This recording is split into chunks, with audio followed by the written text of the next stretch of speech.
Let's start. Construction bidding as a contractor, जैसा मैंने बताया, मैंने एज अ कॉन्ट्रैक्टर बताया हुआ है कि कॉन्ट्रैक्टर को क्या करना चाहिए, क्या कॉन्ट्रैक्टर करते हैं। Construction bidding is a process of providing customer with a proposal to build a structure और सर्विसेज। जो कंस्ट्रक्शन बिडिंग होता है एक ऐसा प्रोसेस होता है जिसके अंदर जो कॉन्ट्रैक्टर होता है उसका जो भी उनका काम है उसका एक वैल्यू प्रोवाइड करता है कि ये काम, जैसे हॉस्पिटल है तो ये हॉस्पिटल आपका 600 CR 400 CR में बन के रेडी होगा। तो ये जो होता है एस्टिमेशन से डिफरेंट होता है, बिडिंग जो होती है एस्टिमेशन से डिफरेंट होती है। एस्टिमेशन इसका बिडिंग का एक पार्ट होता है और एस्टिमेशन जो प्रोसेस होता है उसका वैल्यू निकालता है, जो भी काम है उसकी वैल्यू क्या है वो उसको उस पे अपना मार्जिन ऐड करके कॉन्ट्रैक्टर जो क्लाइंट को बिड करता है, तो इसको हम लोग कंस्ट्रक्शन बिडिंग करते हैं। जो इसके अंदर कंस्ट्रक्शन बिडिंग में क्या क्या पार्ट होता है, पहला तो होता है सिविल स्ट्रक्चर जो हो गया, सिविल पार्ट हो गया, फिर MEP work, MEP mean services हो गया, स्पेशलाइज वर्क जैसे आपका मान लीजिए आपका हॉस्पिटल है तो हॉस्पिटल के अंदर एमओटी हो गया, पाइपलाइन हो गई। स्पेशलाइज सर्विसेज जैसे आपकी फैक्ट्री है अगर तो वहां पे आपको कंप्रेस्ड एयर सिस्टम चाहिए रहता है तो वो हो गया। नेक्स्ट होता है ऑपरेशन एंड मेंटेनेंस, आपको अगर आपने बिल्ड करके पूरा दे दिया तो उसको मेंटेनेंस करना, उसको ऑपरेट करना, वो एक पार्ट होता है। तो ये 4 पार्ट होता है कंस्ट्रक्शन बिडिंग का जो पार्ट होता है। ये 4 से भी ज्यादा भी हो सकता है डिपेंडिंग ऑन द किस टाइप का प्रोजेक्ट है। अगर डिफरेंट दूसरे अगर एयरपोर्ट प्रोजेक्ट है तो वहां पे कुछ और भी सर्विसेज ऐड हो सकती हैं, बट फॉर एग्जांपल जैसे मैंने नॉर्मल अगर आप कंस्ट्रक्शन देखेंगे तो ये प्रोसेस उसमें इन्वॉल्व होता है। अब बिडिंग किस पे डिपेंड करती है, पहला तो टाइप ऑफ कॉन्ट्रैक्ट, कॉन्ट्रैक्ट किस टाइप का, कॉस्ट प्लस है। कॉस्ट प्लस का मतलब क्या होता है कि क्लाइंट और आपके बीच में एक म्यूचुअल अंडरस्टैंडिंग रहेगी और आप जो भी मटेरियल परचेज हो रहा है आप दोनों जन मिलके उसको फाइनल करेंगे और क्लाइंट जो है उसके मान लीजिए 100 रुपीज आपने वेंडर के साथ फाइनल किया तो क्लाइंट उस पर आपको समथिंग मार्जिन देता है, जैसे 8% 10%, तो 100 रुपीज में जैसे वो कोऑर्डिनेशन चार्जेस हो गया। आप दोनों जन मिल बैठ के पूरा फाइनल रेट जो है वेंडर के साथ फाइनल करोगे और उसके ऊपर समथिंग अमाउंट आपको क्लाइंट जो कोऑर्डिनेशन के लिए चार्जेस देगा। नेक्स्ट होता है percentage type of fix price. इसके अंदर क्या होगा, एक काम का क्लाइंट फिक्स कर देगा कि आपको ये लमसम अमाउंट मिलेगा, आपको उसके हिसाब से काम करना है। हर आइटम का रेट फिक्स रहेगा, उसके हिसाब से करना है। अगर वो परसेंटेज रेट है तो वो आइटम के अगेंस्ट आपको परसेंटेज में, अगर मान लीजिए 100 रुपीज क्लाइंट ने दिया है, आपका 110 आ रहा है तो 10% आपको हायर चाहिए रहेगा, तो इस हिसाब से काम होता है। परसेंटेज रेट में क्लाइंट का जो रेट है उसके अगेंस्ट आपको परसेंटेज डालना है कि भाई तुमने अगर क्लाइंट ने 100 रुपीज दिया है, आपका काम जो है 130 रुपीज में हो रहा है तो आप 30% बोलेंगे कि हर आइटम पे मुझे 30% मेरे को एक्स्ट्रा चाहिए। नेक्स्ट होता है लमसम। यहाँ पे क्या होता है, क्लाइंट अपना रिक्वायरमेंट बता देता है और आपको एक लमसम अमाउंट कोट करना रहता है, सिंगल वैल्यू। उसमें अगर आपका मान लीजिए आपने कुछ गलत कॉस्टिंग की, अगर कुछ अमाउंट बढ़ रहा तो आपको क्लाइंट बाद में कुछ भी नहीं देगा, आपको लमसम एक कॉन्ट्रैक्ट है वो। नेक्स्ट होता है टारगेट प्राइस। उसमें क्या होता है, क्लाइंट टारगेट दे देता है और अपनी कुछ रिक्वायरमेंट बता देता है, कुछ रिक्वायरमेंट हो जो बिल्डर है उससे बोलता है कि आप अपने हिसाब से डिजाइन करके दो और एक जो भी बट है प्राइस उसका एक टारगेट प्राइस के अंदर हमको एडजस्ट करना पड़ता है। नेक्स्ट है आइटम रेट और यूनिट रेट। इसके अंदर क्या होता है, क्लाइंट खुद एक बीओक्यू देता है, बीओक्यू के अगेंस्ट हमको रेट पंच करना रहता है, उसके बाद क्लाइंट को सबमिट करना रहता है। तो जो भी बिलिंग होगी बीओक्यू के अगेंस्ट होगी, जो रेट हमने दिया है उस रेट के अगेंस्ट बिलिंग होगी। अगर क्वांटिटी एक्सीड हो रही है तो क्लाइंट आपको एक्स्ट्रा पे करेगा, बट लमसम जो है टारगेट प्राइस में आपको एक्स्ट्रा पे नहीं करेगा। नेक्स्ट होता है फाइनलाइजेशन मेथड। आप फाइनल कैसे करने वाले, पहला है बेस्ट वैल्यू। आपने 6 कॉन्ट्रैक्टर फाइनल किए और 6 में से जो बेस्ट कौन दे रहा है, जिसका प्राइस भी कम हो, क्वालिटी भी अच्छा हो, क्वालिफाई भी कर रहा है और आपका प्रेफरेंस भी जिसके लिए ज्यादा हो, तो उसमें बेस्ट वैल्यू में हम लोग फाइनल करते हैं। इसके अंदर मान लीजिए आपका अगर मान लीजिए आपका जो प्राइस है वो कम है, बट आपका जो वर्किंग कल्चर है, मेथड है, आपने जो प्रीवियस प्रोजेक्ट है टाइम पे डिलीवर नहीं किए हैं, तो वो उसके आपका माइनस पॉइंट हो जाए। भले से आपका प्राइस कम है बट आपका वो माइनस पॉइंट हो गया। नेक्स्ट होता है L1 टाइप टेंडर। ये मोस्टली गवर्नमेंट प्रोजेक्ट्स में होता है आजकल। तो इसके अंदर क्या होता है कि 4 क्लाइंट पूरा बीओक्यू दे दिया है, अपना टारगेट प्राइस दे दिया या अपना जो ड्राइंग है वो सब दे दिया और कॉन्ट्रैक्टर क्या करता है उसमें अपना बिड करता है। तो जो L1 हुआ, जिसका प्राइस कम हुआ, बाय डिफॉल्ट उसको जॉब जाएगा। नेक्स्ट होता है निगोशिएशन। इसमें क्या होता है, क्लाइंट आपके साथ निगोशिएट करता है, जो भी आपने प्राइस बिड किया है उस पे के लिए आप निगोशिएट करेगा, तो वो निगोशिएशन सिस्टम हो गया। फाइनल कैसा है।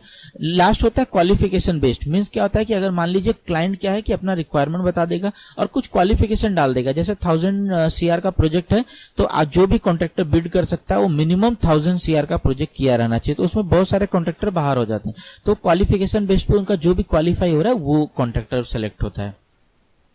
थर्ड होता है प्रोजेक्ट डिलीवरी मेथड। इसमें क्या होता है EPC type, engineering procurement and construction. इसमें क्या होता है क्लाइंट अपना रिक्वायरमेंट देता है और आपको पूरा डिजाइन करना रहता है, परचेस करना रहता है और बिल्ड करना रहता है सब कुछ, उसके बाद आपको हैंड ओवर करना रहता है।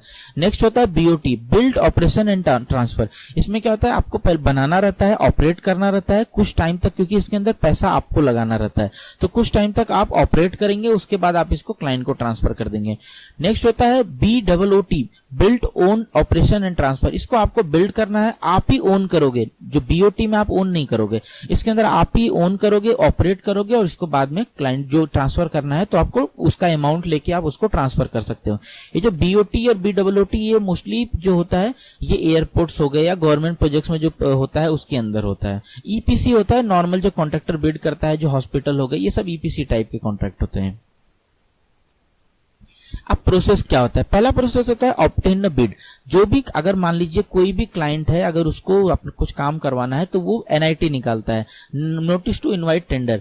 तो आपको पहले बिड लेना पड़ेगा, जो डॉक्यूमेंट है डॉक्यूमेंट रिसीव करने पड़ेंगे। दूसरा प्रोसेस होता है जो भी डॉक्यूमेंट आपने रिसीव किया आपको उसका रिव्यू करना है, जो क्या क्वालिफिकेशन दिया है वो आपको चेक करना है। क्योंकि मान लीजिए अगर 1000 CR का प्रोजेक्ट है, उसमें क्वालिफिकेशन दिया है कि आप मिनिमम 1000 CR का प्रोजेक्ट किए रहने चाहिए, अगर आपने किया ही नहीं है तो आप क्वालिफाई ही नहीं हो सकते हो, तो आपको क्वालिफिकेशन क्राइटेरिया चेक करना है। और ये प्लस सेकंड थिंग, मान लीजिए आपने 1000 CR का प्रोजेक्ट है और उसमें क्वालिफिकेशन दिया है कि अगर 100 CR का भी प्रोजेक्ट किया है कोई कॉन्ट्रैक्टर तो वो क्वालिफाई है, तो वहां पे क्या हो गया कि रिस्क मतलब छोटे कॉन्ट्रैक्टर्स बहुत ज्यादा आएंगे, तो आपको वो सब एनालाइज करना पड़ेगा कि क्वालिफिकेशन क्राइटेरिया कैसा है। मान लीजिए आप बड़े कॉन्ट्रैक्टर हैं, अगर वहां पे छोटा कॉन्ट्रैक्टर आएगा तो उसका वैल्यू एनी हाउ कम रहेगा, तो वहां पे आपको बहुत डिफिकल्ट होगा बिड करना। तो ये सब प्रोसेस, ये सब जो चीजें हैं वो ध्यान रखना रहता है कि आपको क्वालिफिकेशन क्राइटेरिया प्रॉपरली चेक करना है। नेक्स्ट है फाइनेंशियल कंडीशन ऑफ क्लाइंट। आपको जो क्लाइंट है, क्लाइंट का जो फाइनेंशियल कंडीशन चेक करना पड़ेगा। मान लीजिए क्लाइंट है और डिफॉल्टर है, क्लाइंट के पास पैसा नहीं है, तो और वहां पे आपको देखना पड़ेगा कि आपने प्रोजेक्ट मान लो आपको मिल गया, अगर आपने स्टार्ट कर दिया, क्लाइंट के पास पैसा नहीं है तो आप प्रोजेक्ट नहीं कर सकते हो। आपका प्रोजेक्ट अगर बीच में फंस जाता है तो आपका लॉस होता है, क्योंकि आपकी जो भी इन्वेंट्री है वो लॉस होती है, आपका जो स्टाफ है स्टाफ का लॉस होता है, तो वो आपको बहुत ध्यान रखना रहता है। Check terms and condition of tender. जो टर्म्स कंडीशन है जैसे पेमेंट टर्म्स हो गई, कैसे मिलेगा, आपका रनिंग बिल कैसे पास होगा, तो वो सब आपको चेक करना है। और ये जितने भी इसके अंदर रिस्क है, जैसे क्वालिफिकेशन आपको जैसा मैंने बताया, फाइनेंशियल क्लाइंट का फाइनेंशियल कंडीशन कैसा है, पेमेंट टर्म्स कैसा है, तो ये सब आपको चेक करके रिस्क एनालिसिस बनाना पड़ेगा। इस प्रोजेक्ट में रिस्क कितना है, अगर रिस्क ज्यादा है तो आपको बहुत डिफिकल्ट होगा प्रोजेक्ट बिड करना। उसके बाद आपको डिसीजन लेना है, बिड करना है या नहीं करना है। अगर आपको बिड नहीं करना है तो प्रोसेस एंड हो जाएगा, अगर आपको बिड करना है तो प्रोसेस वहां से स्टार्ट हो जाएगा। अगर आपको बिड करना है तो आपको एस्टिमेट प्रिपेयर करना पड़ेगा। एस्टिमेट कैसा प्रिपेयर करेंगे, check and analyse client document and prepare pre bids. तो सबसे पहले आप अगर जो डॉक्यूमेंट रीड करेंगे उसमें आपके बहुत सारे क्वेरीज रहेंगे, तो आपको क्वेरीज रेज करना पड़ेगा क्लाइंट को। प्री बिड रेज जो मीटिंग होगी उसके अंदर आपको क्वेरी रेज करना पड़ेगा। आपको बीओक्यू प्रिपेयर करना पड़ेगा। अगर ईपीसी टाइप कॉन्ट्रैक्ट है, अगर क्लाइंट का बीओक्यू है तो आपको सिर्फ रेट उसके लिए प्रिपेयर करना है। अगर ईपीसी टाइप कॉन्ट्रैक्ट है तो आपको जो अमाउंट प्रिपेयर करना है उसके लिए आपको बीओक्यू बनाना पड़ेगा। उसके बाद जो भी आइटम है उसका सप्लायर और सब कॉन्ट्रैक्टर से आपको रेट लेना पड़ेगा, फाइनल रेट लेना पड़ेगा। उसके बाद आपको उनके साथ निगोशिएट करके एक फाइनल प्राइस प्रिपेयर करना पड़ेगा। और O&M cost, operation and maintenance cost prepare करना पड़ेगा कि कितना ओएनएम कॉस्ट अगर क्लाइंट मांगा है तो। फिर है कि जो भी आपने कॉस्ट प्रिपेयर किया है उसको आपको मैनेजमेंट के सामने आपको रिव्यू के लिए आपको देना है, मैनेजमेंट को प्रेजेंट करना है। मैनेजमेंट का जो भी इनपुट है वो इनपुट आपको लेना है, जो प्रोजेक्ट का मार्जिन हुआ, क्योंकि आपने जो एस्टिमेट प्रिपेयर किया डीसी कॉस्ट रहेगा, डायरेक्ट कॉस्ट मींस आपका कितने में वो काम हो सकता है। उसके बाद आपको कंपनी का मार्जिन, जो इनडायरेक्ट कॉस्ट है, इनडायरेक्ट कॉस्ट में आपका जो स्टाफ है वो सबका कॉस्ट हो गया, आपका जो लेबर है, जो लेबर रहने का कॉस्ट हो गया, तो वो सब कॉस्ट ऐड करना पड़ेगा। सब कुछ समराइज करके आपको एक बिड प्रिपेयर करनी पड़ेगी। ये बिड के अंदर जो अमाउंट कॉन्ट्रैक्टर जितने पे काम कर सकता है, आपका margin, IDC cost, O&M cost सब कुछ इंक्लूड रहेगा। उसके बाद आपको बिड सबमिशन करना है। बिड सबमिशन एक क्रिटिकल प्रोसेस होता है, इसके अंदर आपको सभी सबमिटल देना है। जैसे मैंने बताया कि यहाँ पे आपको क्वालिफिकेशन क्राइटेरिया, क्वालिफिकेशन में दिया है कि आप ये प्रोजेक्ट किए रहने चाहिए।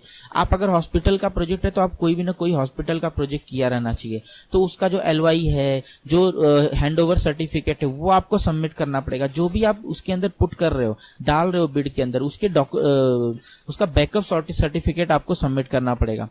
जो आपका अमाउंट आया है, जो फाइनल अमाउंट आया है, वो आपको क्लाइंट के फॉर्मेट में आपको सबमिट करना पड़ेगा। आपको प्लानिंग सबमिट करनी पड़ेगी, शेड्यूल सबमिट करना पड़ेगा कि कितने टाइम में आप ये प्रोजेक्ट कर सकते हैं, आपका मोबिलाइजेशन कैसा होगा, कितना स्टाफ आपका साइट पे रहेगा, क्वालिफिकेशन डॉक्यूमेंट आपको देना पड़ेगा, कंपनी का डिटेल आपको अगर मांगा है तो वो सबमिट करना पड़ेगा। ये सब होने के बाद बिड ओपनिंग लास्ट प्रोसेस होता है। ये जो होता है ये होता है क्लाइंट के एंड से। क्लाइंट क्या करता है, आपने जो भी डॉक्यूमेंट दिया, जो क्वालिफिकेशन क्राइटेरिया दिया, जो रेट दिया, वो उसको एनालाइज करता है, रिव्यू करता है। उसके बाद वो एक कॉन्ट्रैक्ट फाइनलाइज करता है, कॉन्ट्रैक्टर को फाइनलाइज करता है, उसको वो लेटर ऑफ LOI दे देता है, लेटर ऑफ एक्सेप्टेंस, मतलब कि आप ये काम कर सकते हो, ये एक उसको इसके लिए एक लेटर दे देता है। और अगर आप फाइनल होते हैं, अगर आपको जॉब मिलता है, तो आपका प्रोसेस क्या होता है? सबसे पहले होता है प्लानिंग। आप जो भी, क्योंकि आपका जो प्रोसेस है, आपका जो कॉन्ट्रैक्ट मिला है, उसका प्लानिंग करना पड़ेगा कि कैसे आप मोबिलाइज करोगे, कितना अमाउंट किसके लिए रखोगे, क्या पहले परचेस करना है, ये वो एक प्लानिंग करोगे कैसे कैसे मेरे को प्लान करना। उसके बाद वो आता है डिजाइन आता है। आपने जो भी डिजाइन, आपको डिजाइन करना पड़ेगा, क्योंकि पहले आपने जो बिड किया था, आप एज अ बिडर की तरह आपने बिड किया था, बट आपको एग्जीक्यूट करना है। तो एग्जीक्यूशन के लिए डिजाइन, जो भी प्रोसेस है, आपका जो मॉल है, जो या हॉस्पिटल है, तो उसके लिए एयर कंडीशनिंग का डिजाइन, फायर फाइटिंग, प्लम्बिंग, आपके जो मेडिकल इक्विपमेंट हैं, गैस पाइपलाइन है, वो सब आपको डिजाइन, और जो सिविल स्ट्रक्चर है तो डिजाइन करना पड़ेगा। डिजाइन करने के बाद आपको जो भी डिजाइन है, कंसल्टेंट से, जो क्लाइंट है, उससे अप्रूवल लेना पड़ेगा।